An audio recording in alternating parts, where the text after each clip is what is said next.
Good afternoon, my name is Marcus, and I'm presenting you Australia's variety of capitalism. Australia is considered a liberal market economy, just like the USA and the UK, but it's one with an unusually centralized wage-setting system and a fairly well-regulated finance sector. To get to this unusual variety of capitalism, Australia's economy went through three main phases. The first phase, the settlement and squattocracy years from 1788 to 1890s. The second phase, which was the highly regulated mixed economy that was established just after Federation in 1901 and that lasted until the 1970s. And then the third phase of the neoliberal turn beginning in the 1970s. The first phase of the Western-style Australian economy started with the penal colony in 1788 at Botany Bay. Besides a penal settlement that was run like a military-style operation, an unregulated capitalism quickly emerged with wild and sometimes violent elements, especially when it came to the land grab from the indigenous Australians to establish agriculture and pastoralism and a free labour market. Besides the Botany Bay colony that developed into the New South Wales colony, further six colonies were established between 1825 and 1859. And wherever the new settlers arrived, they built the economy from scratch, as there was no capital stock that they could have taken over from Aboriginal Australians, apart from partially cleared land. Mostly, the settlers would occupy land without legal title and therefore became known as the squatters. The squatters spread quickly across the country and started producing wool as the only viable option without much capital and labour available. From the beginning, the new colonies were heavily relying on Britain, that was the main export market for wool and food, and also provided capital and technology for the further development of Australia's economy. Australia's development was so dependent on Britain that it is suggested it paved the way for Australia's strong reliance on mining and agricultural exports of today. As Australia failed to economically diversify in the early stage. The diversification was halted by the pastoralists, also labelled the squattocracy, which was the group with the strongest political power in the beginning and which was not interested in any economic or political change. But the political power vanished after the independence of the colonies and the introduction of democratic elections in 1850. It was the discovery of gold in 1851 that triggered uncontrolled immigration and an eventual increase in the non-pastoralist population that supported the end of the supply of convict labour and was opposed to the squattocracy's monopoly to land, so that the squattocracy had to give in to the land reforms of the 1860s. The land reforms provided incentives for more efficient wool production and a diversification into agriculture. Land sales resulted in revenues for the governments that increased their investments in transport, communication, and other urban infrastructure, allowing for a further increase of economic activities. The economic surplus from the diversified economy was reinvested in the industrial, manufacturing, and mining sectors. With the expanding economy, the demand for labour increased as well, and large-scale immigration started, subsidised by the colonial governments. Australia's population nearly tripled within a decade. While Australia is showing wild features of capitalism during the first phase, the state always had a central role in the development of the economy, starting with the heavily subsidised establishment of the colony. Further government attempts to regulate the economic development included policies that provided incentives for new arrivals to settle in Australia, the introduction of protective tariffs for the manufacturing sector, and the establishment of public railway companies, which would be central in the union movements. But at the time, the domestic banking sector was largely unregulated, and Australia had no central bank or national government that could have coordinated the growth policies of the individual colonies. With the economic hysteria of the late 1880s creating a speculative boom in the unregulated finance sector, Australia slid into a depression in the 1890s. The 1890s also saw bitter industrial disputes that would pave the way for the particular Australian industrial relations system. The crisis and the federation of the six colonies in 1901 led to the second phase of Australia's political economy, with calls and opportunities for more public intervention in the Australian economy on the federal and state level. The federal government introduced various economic institutions that later became known as the Australian Settlement or the Australian Compromise, as it was the result of balancing labour and capitalist interests, providing various elements of economic protection, including the White Australia policy, assisting European immigration only, decentralised arbitration of industrial disputes that introduced a basic wage based on the cost of living, and a federal protective tariff to encourage import substitution. Another element of the compromise were state enterprises for the main economic infrastructure like railways, telegraphs, postal service, but also beyond what was typical at the time, such as state butchers' shops in Queensland. These arrangements became the pillars of Australia's economic framework until the 1970s, and they had self-sustaining tendencies. The assisted immigration scheme with government-regulated health conditions for the voyage, while considered necessary to compete with other states for labour supply, may also have contributed to an increased tendency among new settlers to expect and support an activist government. The policy also allowed for adjustments of immigration depending on the demands of the economy, which provided extra political power for the unions as high unemployment was avoided. Also, the state-owned railway companies, the largest employers, had a highly unionized workforce again, contributing to the political influence of unions and also the Labour Party.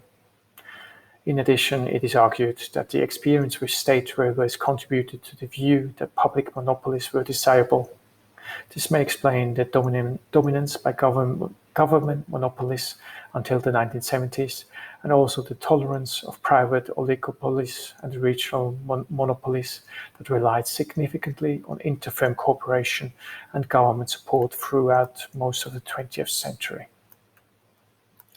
The so-called regulationism ideology was so strong in Australia that just before 1914, it was widely predicted that Australia would become the first semi-social state in the world. But it was a socialism without doctrine, born out of necessity. This necessity was even clearer during the two world wars. In respect to establishing a local manufacturing sector, the protective tariff was justified by the First World War, which, in the words of the Minister of Trade of that time, has emphasized the isolation of Australia and its dependence upon outside sources of supply more than anything else. Recognizing this vulnerability, the protective tariff was increased, which allowed Australia to build a manufacturing capacity that was critical during the Second World War in helping win the battle in the Pacific by provisioning military material to the US Navy. With the increased confidence from the experience in centralized planning during the wars, the Australian model also added Keynesian macroeconomic politics to its many ways of relating capitalism. After the Second World War, Australia experienced a post-war boom up to the early 1970s, which gave rise to the term the lucky country. The term is appropriate, considering that much of the economic boom was due to the lucky discovery of minerals and energy resources in the 1960s, considering that it was widely believed Australia did not have any valuable raw materials to offer, and the industrialization of East Asian countries starting with Japan, then the Tigers, China and India, that luckily created the demand for Australia's raw materials and food. This enabled Australia to purchase manufactured products from those countries, thus reinforcing the original development strategy from the time when Australia was dependent on Britain. Another development of after the World War might be considered as one force for the third phase. Foreign investment resumed, and predominantly was in the form of direct investment, much of it from the USA and directed into the manufacturing industries. These investments would have been going hand in hand with not only technology transfer, but also with managerial know-how and attitudes, which would have also brought the American business model of shareholder capitalism to Australia. In the third phase, Australia followed the USA and UK to some degree in rearranging its economy in a neoliberal way with extensive deregulation and privatization due to the Keynesian regime not being able to deal with the stagflation experience in the 1970s. Globally, the post-war boom came to an end in the 1970s with the oil shocks. But Australia was lucky to some degree as its mining sector boomed due to its natural gas and thermal coal deposits. With the mining boom, Australia also experienced a deindustrialization as increased resource prices further reduced the compatibility of Australian manufacturing. At the same time, the Australian compromise was weakened, with the stagflation and the Whitlam government reducing the protective tariff level, scraping the White Australia policy and deregulating the finance and other sectors. But the economic liberalisation in Australia was more balanced than in the USA or UK, largely due to counteracting political and economic forces. For one, the federal government's power was more limited by a wide range of participants like unions in the policymaking process. For another, the change was not overseen by conservative governments, but by the Labour governments of Hawke and Keating, which instead of abandoning Keynesian macroeconomics in favour of neoliberalism, incorporated liberalism into Keynesian macroeconomic policies. Therefore, the Australian government still saw a need for interventions to correct market failures and to stabilise employment and economic growth. The result was a balancing act between liberalisation and social democratic compromises, such as the Prices and Incomes Accord with the unions that buffered real wage reductions with social welfare increases, and the introduction of Medicare, the national medical insurance providing publicly funded healthcare.